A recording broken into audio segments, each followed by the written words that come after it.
From the very beginning of the conflict in Ukraine, I have supported all peace initiatives, even if they come from the farthest reaches of space. So that is why I welcome the latest developments, because this conflict cannot be resolved militarily. The Russian Federation is a nuclear power. In a conventional war, it is impossible to defeat. The first basic prerequisite for ending this conflict is to understand Ukraine cannot become a member of NATO.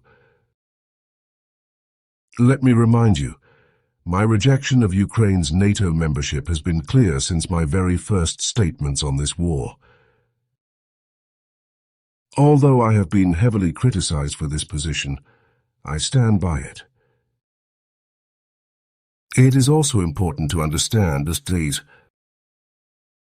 without a discussion on territorial changes in Ukraine,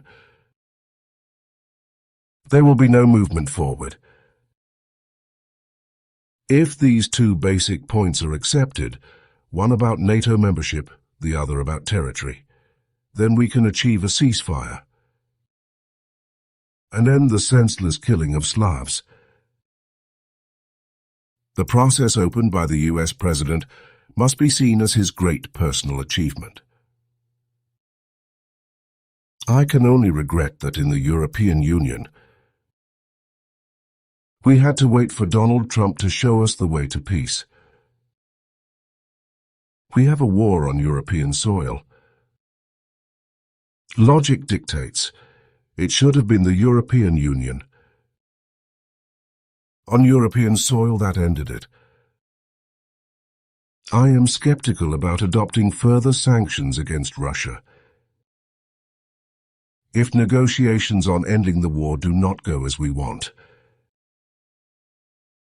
I wish for peace as soon as possible.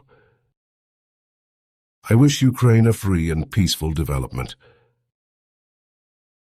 And I support its ambition to join the European Union, provided it meets all the necessary conditions. I also want normal neighborly relations with this country. That is why I am very positive about the recent news